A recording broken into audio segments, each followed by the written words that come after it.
Un album de légende, un destin tragique et les couleurs de la nature. Aujourd'hui, je vous parle de Pink Moon de Nick Drake.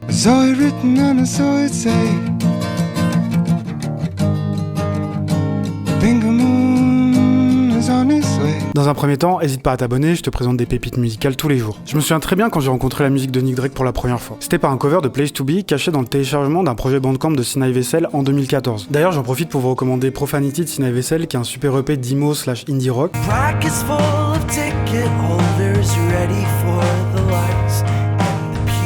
Enfin bref, j'écoute le projet et j'entends cette chanson acoustique hors de la tracklist, et là c'est instantanément le coup de foudre. Je me rends compte que je fais que repeat cette chanson, et en fait c'est par un ami du lycée à qui je fais écouter le morceau, qui me dit « Ah mais non, mais ça c'est une reprise d'un gars qui s'appelle Nick Drake en fait ». Et du coup je vais écouter l'album dont est tiré Place to Be, et là c'est juste une méga tarte dans ma bouche. When I was young, younger than before.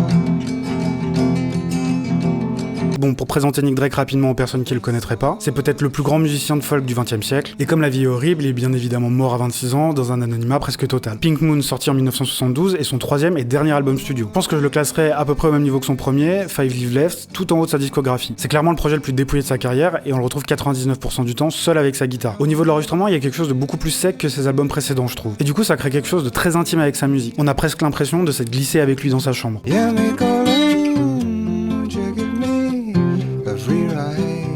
Après, on retrouve beaucoup d'éléments habituels de la musique de Drake, sa voix hors norme, chaude et douce qu'on n'imagine pas appartenir à un jeune vingtenaire, un jeu de guitare virtuose jamais dans la démonstration, et une couleur musicale qui lui est propre, avec des accordages spéciaux. Côté texte, il utilise beaucoup d'images et de métaphores très jolies, liées au soleil, à la lune et plus globalement à la nature, pour exprimer son mal-être. C'est toujours très pudique et poétique à la fois. En plus, là, on va arriver en septembre, et je trouve que Pink Moon me rappelle beaucoup le début d'automne à la campagne. La fin des chaleurs étouffantes, la couleur des arbres qui change, la mélancolie de fin d'été qui s'installe petit à petit. Enfin bref, si vous avez jamais eu l'occasion de l'écouter, je pense que Pink Moon c'est un album parfait pour découvrir Nick Drake, et même la musique folk en général.